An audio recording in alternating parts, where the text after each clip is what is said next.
The Count of Monte Cristo by Alexandre Dumas. Chapter 62.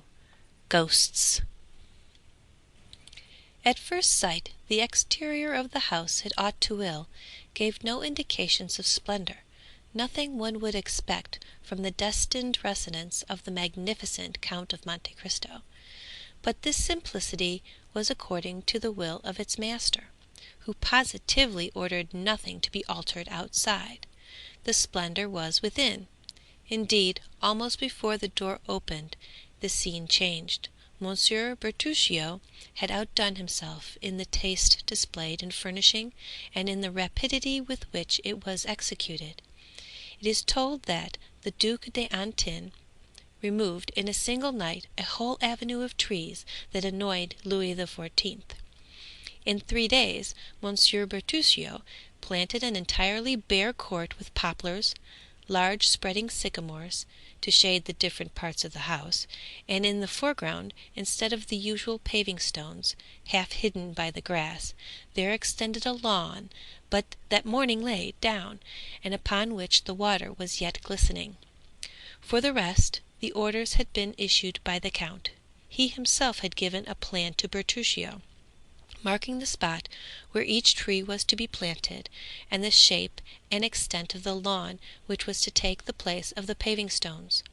Thus the house had become unrecognizable, and Bertuccio himself declared that he scarcely knew it, encircled as it was by a framework of trees. The overseer would not have objected, while he was about it, to have made some improvements in the garden, but the Count had positively forbidden it to be touched.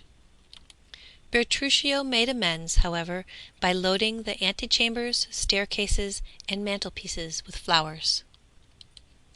What, above all, manifested the shrewdness of the steward and the profound science of the master, the one in carrying out the ideas of the other, was that this house, which appeared only the night before so sad and gloomy, impregnated with that sickly smell one can almost fancy to be the smell of time, had in a single day acquired the aspect of life, was scented with its master's favorite perfumes, and had the very light regulated according to his wish.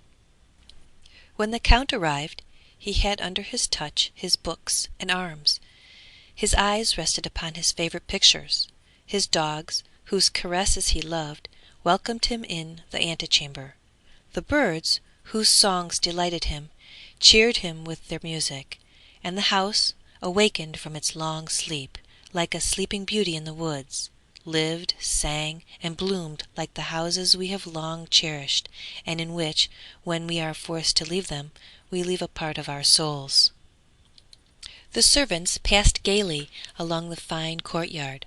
Some, belonging to the kitchens, glided down the stairs restored but the previous day, as if they had always inhabited the house.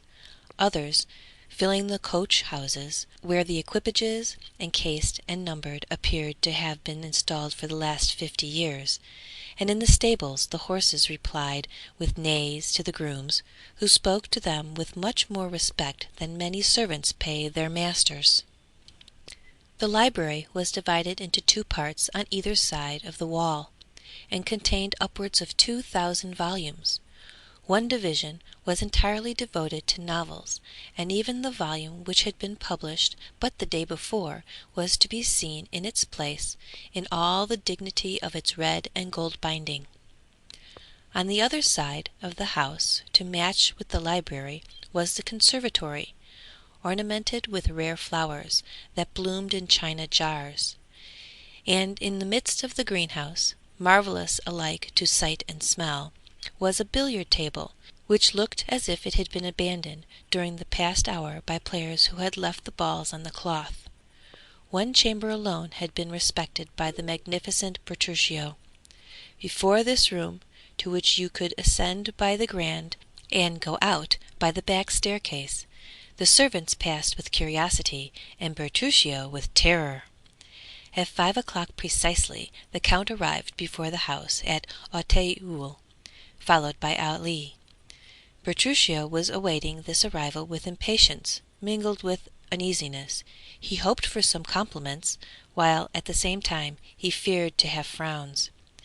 Monte Cristo descended into the courtyard, walked all over the house without giving any sign of approbation or pleasure, until he entered his bedroom, situated on the opposite side to the closed room. Then he approached a little piece of furniture, made of rosewood, which he had noticed at a previous visit. "That can only be to hold gloves," he said. "Will your Excellency deign to open it?" said the delighted Petruchio, "and you will find gloves in it." Elsewhere the Count found everything he required, smelling bottles, cigars, knick-knacks. "Good," he said, and Monsieur Petruchio left enraptured. So great, so powerful and real was the influence exercised by this man over all who surrounded him. At precisely 6 o'clock the clatter of horses' hoofs was heard at the entrance door. It was our captain of Spahis, who had arrived on Medea. "I am sure I am the first," cried Morrel. "I did it on purpose to have you a minute to myself, before every one came. Julie and Emmanuel have 1,000 things to tell you. Ah, really, this is magnificent! But tell me, Count, will your people take care of my horse?" "Do not alarm yourself, my dear Maximilian, they understand." "I mean because he wants petting. If you had seen at what a pace he came, like the wind!" "I should think so. A horse that costs 5,000 francs!" said Monte Cristo in a tone which a father would use towards a son. "Do you regret them?"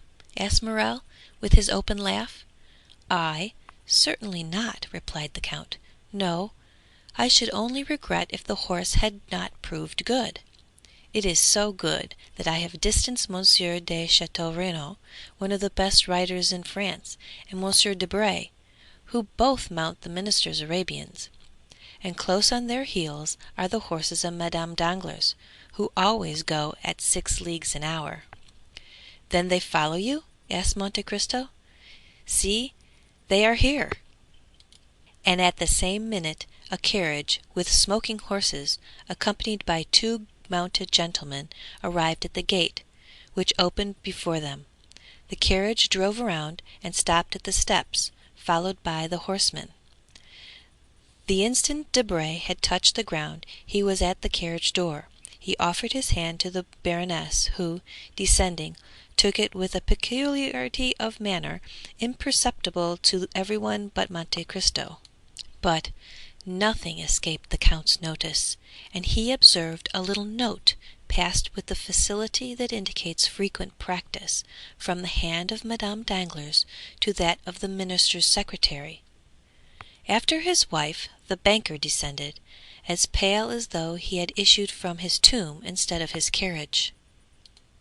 Madame Danglars threw a rapid and inquiring glance, which could only be interpreted by Monte Cristo, around the courtyard, over the peristyle, and across the front of the house. Then, repressing a slight emotion which must have been seen on her countenance if she had not kept her color, she ascended the steps, saying to Morrel, "Sir, if you were a friend of mine, I should ask you if you would sell your horse." Morrel smiled with an expression very like a grimace, and then turned round to Monte Cristo, as if to ask him to extricate him from this embarrassment. The Count understood him. "Ah, madame," he said, "why did you not make that request of me?" "With you, sir," replied the Baroness, "one can wish for nothing, one is so sure to obtain it. If it were so with Monsieur Morrel—" "Unfortunately," replied the Count, "I am witness that Monsieur Morrel cannot give up his horse, his honor being engaged in keeping it." "How so?" "He laid a wager he would tame Medea in the space of 6 months. You understand now that if he were to get rid of the animal before the time named, he would not only lose his bet, but people would say he was afraid, and a brave captain of Spahis cannot risk this, even to gratify a pretty woman, which is, in my opinion, one of the most sacred obligations in the world. You see my position, madame," said Morrel, bestowing a grateful smile on Monte Cristo. "It seems to me," said Danglars, in his coarse tone, ill-concealed by a forced smile, that you have already got horses enough. Madame Danglars seldom allowed remarks of this kind to pass unnoticed, but, to the surprise of the young people, she pretended not to hear it, and said nothing. Monte Cristo smiled at her unusual humility, and showed her two immense porcelain jars, over which wound marine plants, of a size and delicacy that nature alone could produce. The Baroness was astonished. "Why," said she, "you could plant one of the chestnut trees in the Tuileries inside. How can such enormous jars have been manufactured?" "Ah, madame," replied Monte Cristo, "you must not ask of us, the manufacturers of fine porcelain, such a question. It is the work of another age, constructed by the genii of earth and water." "How so? At what period can that have been?" "I do not know. I have only heard that an emperor of China had an oven built expressly, and that in this oven 12 jars like this were successfully baked. 2 broke from the heat of the fire, the other 10 were sunk 300 fathoms deep into the sea. The sea, knowing what was required of her, threw over them her weeds, encircling them with coral, and encrusted them with shells. The whole was cemented by 200 years beneath these almost impervious depths, for a revolution carried away the emperor who wished to make the trial, and only left the documents proving the manufacture of the jars and their descent into the sea. At the end of 200 years the documents were found, and they thought of bringing up the jars. Divers descended in machines made expressly on the discovery, into the bay where they were thrown, but of 10, 3 only remained, the rest having been broken by the waves. I am fond of these jars, upon which, perhaps misshapen, frightful monsters have fixed their cold, dull eyes, and in which myriads of small fish have slept, seeking a refuge from the pursuit of their enemies." Meanwhile, Danglars, who had cared little of curiosities, was mechanically tearing off the blossoms of a splendid orange tree, one after another. When he had finished with the orange tree, he began at the cactus, but this, not being so easily plucked as the orange tree, pricked him dreadfully. He shuddered, and rubbed his eyes as though awaking from a dream. "Sir," said Monte Cristo to him, "I do not recommend my pictures to you, who possess such splendid paintings, but nevertheless here are 2 Holbein, a Paul Potter, a Mieris, 2 by Gerard Dow, a Raphael, a Van Dyck, a Zurbaran, and 2 or 3 by Murillo worth looking at." "Stay," said Debray, "I recognize this Holbein." "Ah, indeed!" "Yes, it was proposed for the museum." "Which, I believe, does not contain one," said Monte Cristo. "No, and yet they refused to buy it." "Why?" said Château Renaud. "You pretend not to know, because the government was not rich enough." "Ah, pardon me," said Château Renaud, "I have heard of these things every day during the last 8 years, and I cannot understand them yet." "You will by and by," said Debray. "I think not," replied Château Renaud. "Major Bartolomeo Cavalcanti and Count Andrea Cavalcanti," announced Baptistine. A black satin stock, fresh from the maker's hands, grey moustaches, a bold eye, a major's uniform, ornamented with 3 medals and 5 crosses, in fact, the thorough bearing of an old soldier. Such was the appearance of Major Bartolomeo Cavalcanti, that tender father with whom we are already acquainted. Close to him, dressed in entirely new clothes, advanced smiling Count Andrea Cavalcanti, the dutiful son, whom we also know. The 3 young people were talking together. On the entrance of the newcomers their eyes glanced from father to son, and then, naturally enough, rested on the latter, whom they began criticizing.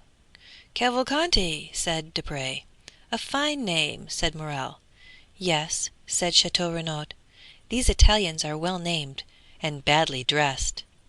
You are fastidious, Chateau Renaud, replied Debray. Those clothes are well cut and quite new. That is just what I find fault with. That gentleman appears to be well dressed for the first time in his life. Who are those gentlemen? Asked Danglars of Monte Cristo. You heard, Cavalcanti.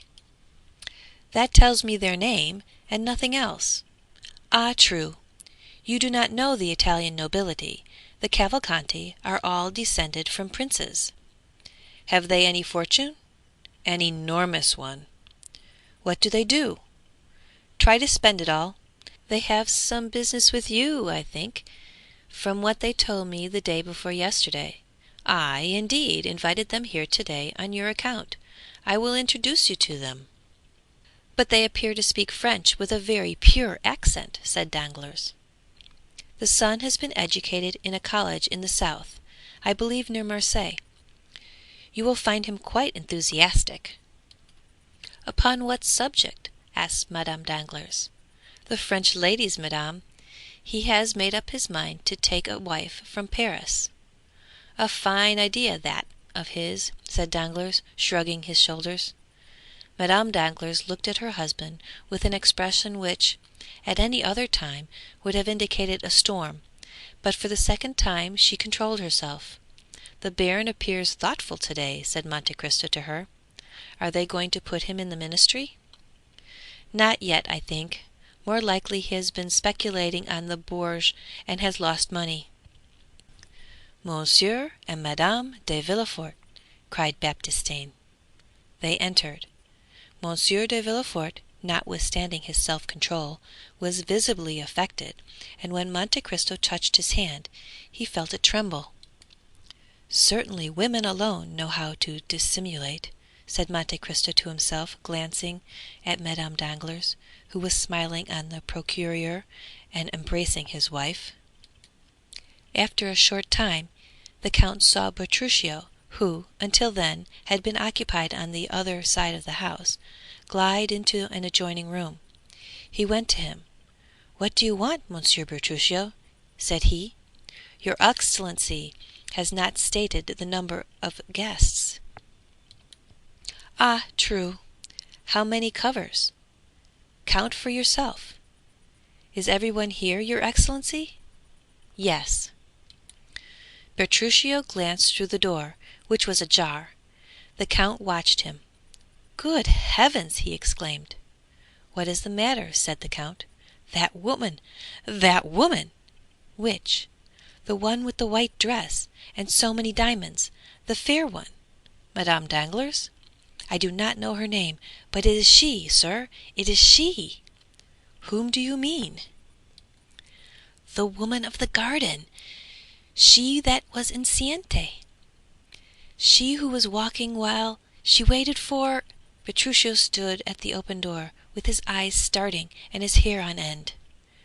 "Waiting for whom?" Bertuccio, without answering, pointed to Villefort with something of the gesture Macbeth uses to point to Banquo. "Oh, oh!" he at length muttered.